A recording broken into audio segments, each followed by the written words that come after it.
안녕하세요. 최창호입니다. 반갑습니다.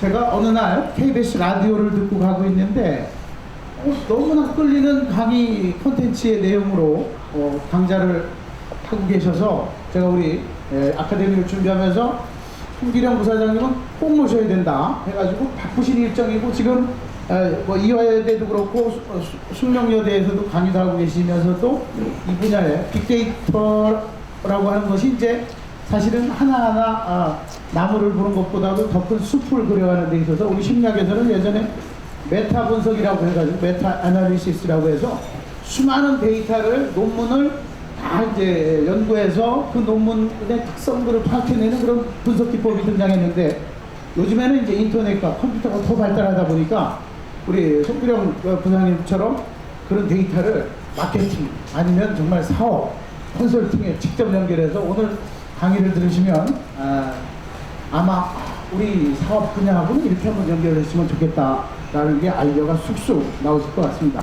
자, 오늘 강의를 위해서 와주신 송기령 부사장님을 다음 소프트 부사장님을 소개해 드리겠습니다. 송기령 다음 소프트 부사장님을 무대로 모시겠습니다. 어서 오십시오. 네. 제가 하는 일은 소장님이 하시는 일과 비슷한데요. 마음을 읽는 게 직업이에요. 사람 마음을 읽는데 한 사람이 아니라 전체 모든 사람들의 마음을 읽는 게 직업입니다. 그래서 오늘 주제도 마이닝 마인드라고 마인드를 마이닝하는 거예요. 마이닝은 캐내는 거예요. 광산업이라고. 제가 캐는 거는 우라늄이라든지 철광석 같은 게 아니라 사람들의 마음을 캐는 겁니다. 이 일을 10년 좀 넘게 했어요. 그래서 그 사이에 고민했던 것들, 그 다음에 그렇게 얻어진 것들을 좀 나눠서 말씀을 드려보도록 하겠습니다. 데이터라는 게 어떠한 의미가 있는지에 대한 부분들을 보여주는 장치 하나 보여드릴게요. 이게 미국의 범죄율이었어요. 미국의 범죄율이 다 줄었구나. 언제부터 줄었냐 하면 90년도부터 줄었어요. 그래서 미국은 이제 고민을 한 거죠. 왜 줄었을까? 고민을 한 겁니다. 이런 게 가설이었어요. 실업률이 줄지 않았을까? 아니면 총을 어렵게 사게 범죄가 줄어드나? 마지막이 웃기죠. 인구가 늙어지면 범죄를 못 저지르나? 이런 것들이었어요. 답은 다 아니었고요. 답이 뭐였냐면 이거였어요. 낙태. 미국이 그전 20년 전에 낙태를 합법화시킨 거예요. 그래서 집이 어려운 애들이 나중에 범죄자가 많이 되는데 얘네들이 안 태어난 겁니다. 무섭죠? 어떤 친구는 태어날 때부터 범죄자가 될 것이 운명이었냐? 라고 한다면 그렇지 않아요. 개인차가 있으니까. 그런데 종합적으로 바라보고 의도가 제일 중요해요. 결과보다 원인을 알아야 돼요. 결과를 봐봐야 소용없는 게 결과는 다 알기 때문에 경쟁이 또 생깁니다. 따라서 결과를 보고 그 속에 들어있는 이유를 파악할 때부터 시작하는 거예요. 정말 나의 고객을 사랑하는지 생각해보세요. 아니라면 빨리 그만하세요. 왜냐? 어차피 안 돼요. 정말 사랑한다면 그 사랑의 크기를 키우기 위해서 고민을 많이 하는 겁니다. 최대한. 왜냐? 그 고민의 총량이 내가 얻게 될 부가가치랑 같기 때문에. 이걸 알게 됐어요. 결국 제가 하는 게 뭐냐면 사람들을 보는 거예요. 한 명 한 명을 다 보는 겁니다. 수십억 명을. 그러면 사람을 어느 순간인가 이해할 수 있어요. 그럼 뭘 할 수 있을까요? 일반적으로 이해했다고? 그럼 뭐죠? 팔아야지. 이거예요. 이게 뭐죠? CRM, 크로스셀, 업셀 이런 것들이잖아요. 아니에요. 배려하는 거예요. 배려하면 팔려요. 근데 내가 팔아야지 그러면 난 사악한 사람. 결과도 안 나와. 아, 그렇구나. 결국 제가 하는 일은 마인드를 마이닝하는 거였어요. 사람의 마음을 읽고 그가 좋아할 만한 것들을 주는 거예요. 그러면 1번 결과가 잘 나와요. 2번 내 인생이 은혜로워집니다. 내가 돈 벌려고 하는 게 아닌 거예요. 난 누군가를 위한 거고 그 다음에 내 인생이 하나의 순리 위에 올라가기 때문에 내가 당위를 살게 되는 거예요. 그래서 내적 갈등이 없어요. 대부분 이렇게 얘기해요. 개처럼 벌어서 정처럼 살아라. 개처럼 벌면 안 돼요. 그럼 개가 됩니다, 실제로. 그렇기 때문에 그 보는 행위가 당당해야 돼요. 당당하다는 건 뭐냐면 그를 속이거나 내가 돈을 벌기 위해서 누군가를 해하는 것이 아니라 정말 그를 위해서 살게 되는 거예요. 그래서 이걸 안다면 되게 쉬워졌어요, 사는 것이. 이유는 벌 필요 없어요. 저절로 걸려요. 뿐만 아니라 내가 하는 행위가 정당하기 때문에 널리 알릴 수 있게 된 것이죠. 그래서 제목은 빅데이터라고 써있겠지만 사실은 사람 얘기고요. 그 사람을 데이터로 볼 수 있으니까 훨씬 더 해안이 생길 수 있을 뿐만 아니라 더 무서운 게 있어요. 합의할 수 있어요. 여러분이 통찰이 있으면 보여요. 하지만 상대편이 안 믿습니다. 그때 데이터로 합의하는 거예요. 그래서 데이터를 기반으로 한 사고라는 것은 중요하지만 그 중심에는 인간이 있다. 결국 인간을 위해서 뭔가 멋진 일을 하시는 분이기를 합니다. 고맙습니다. 실생활에 활동을 하면서 저는 제일 감명 깊었던 게 커피의 이야기. 아침에 먹는 커피와 점심 때 먹는 커피와 오후에 마시는 커피가 그렇게 다르다는 것을 정말 새삼스럽게 느끼면서 그 데이터들을 모집하고 분석할 수 있는 방법이 뭔가 물론 우리 부사장님은 전문가이시고 그런 데 대한 비법이나 내지는 무슨 소프트웨어가 있어서 이런 걸 할 수 있을지 모르겠지만 여기 있는 사람들은 그건 참 좋은 생각인 것 같다 하는 생각을 하면서도 과연 구체적으로 그럼 이것들을 어떻게 접근해서 할 수 있을 것인가 상당히 좀 궁금할 것 같습니다. 좀 답변 있으시면 감사하겠습니다. 저희도 정해져 있는 방법을 따라서 온 게 아니라 저희 자체가 좌충우돌을 해온 거예요.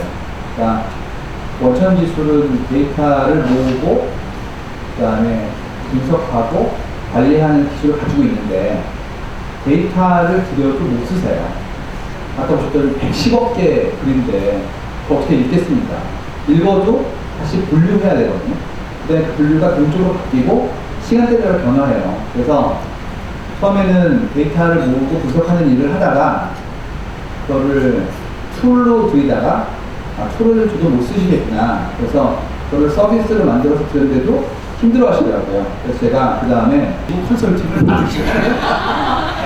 우리가 심리학에 요인 분석이라는 게 있습니다. 요인 분석. 지금 이렇게 수많은 질적인 그 질문들을, 체크리스트를 몇 개의 팩토로다 이렇게 분류를 하고 그 팩터에 이름을 붙이고 거기에서 또 그것만 가지고 있는 게 아니라 그 위에 어떤 메타의 의미, 우리가 메타프롬이라는 이름 자체를 제가 원래 처음에 질 때도 어떤 그 소유의 삶에서 존재의 삶으로 가자고 하는 것뿐만 아니라 기존의 어떤 요인들을 아니면 프롬 시험에서 뛰어넘는 가정을 만들자 했고, 그런 측면에서 또 우리 송기령 대표님 같은 분들을 우리가 모시게 되는 거고, 또 오늘 이런 강의를 들으시면서 메타프롬에 오신 것도 참 잘하셨다 라는 느낌을 좀 가지셨으면 하는 바람입니다.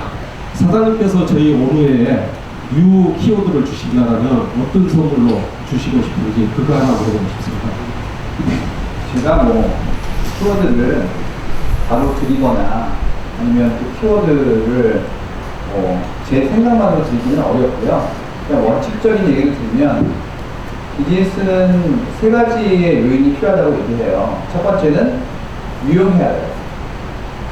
그러니까 누군가 어떤 행위를 하려면 그것의 수혜자가 존재해야 되고요.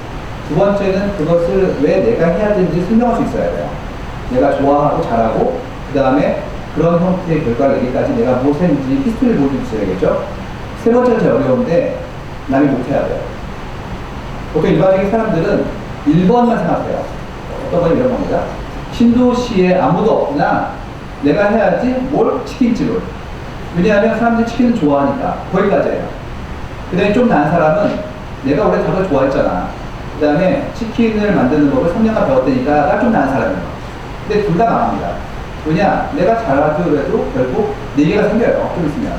그래서 마지막 세 번째 허들에 대한 부분을 대부분 다 간과하거든요. 그래서 마켓 크리에이터가 실제로 그 마켓 관리하는 경우가 드물어요.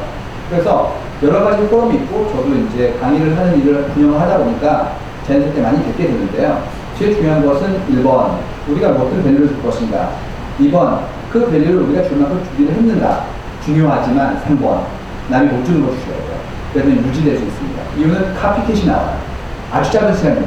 그런 이유로 세 번째 분들부터 한번 고민을 해보시는 것도 가능이 되지 않을까요? 중국인 인구가 그렇기 때문에 가능한 거예요. 지금까지 실버들은 돈이 없으셨고 이제는 실버들 돈이 있거든요. 그래서 다 때가 있는 거고, 그거 말고 그 실버 산업일지라도 손으로 하거나 아니면 크리에이티브 하거나 이런 부분들에 좀 더 깊게 몰입해 보시면 제가 보기에는 확률이 높다고 할 수 있습니다. 다만 1번 같은 경우에는 장기간 하셔야 돼요. 초밥 장인은 40년간 만들었다고요. 그러니까 그 사람의 지나간 세월이 공력이 되기 때문에 이게 뜨니까 지금부터 가야지, 그럼 이미 늦었어요. 따라서 지금부터 하셔야 되고요. 2번은 부모님께 잘 보여야 됩니다. 타고나는 것이기 때문에 기프티이거든요, 그거는. 그래서 재능이라는 것은 수련되는 것도 있지만 근본적인 창작에 대한 부분들은 타고나는 게 많기 때문에 내가 할 수 있다는 생각하기 어려울 수도 있거든요. 그래서 제가 보기에는 2번과 2번 쉬운 일은 아니다. 하지만 쉽지 않기 때문에 유지될 수 있을 거다라고 생각합니다. 실제로 일본의 전 재산의 60%는 실버가 가지고 있고, 일본에서는 아기 기저귀보다 노인 기저귀가 더 많이 팔립니다. 우리나라도 이제 그런 것들이 없고, 제가 돈 못 번다 그랬는데 아직 28년밖에 안 돼서 조금만 더 하면 이제 벌 수 있지 않을까. 네. 오늘 정말 소중한 강의, 그리고 감동적인 강의, 우리 송기영 부사장님, 그리고 앞으로 또 좋은 기회에 또 한번 모시도록 그렇게 또 하겠습니다. 오늘 강의해 주신 우리 선생님께 박수 한번 보내드립니다. 감사합니다.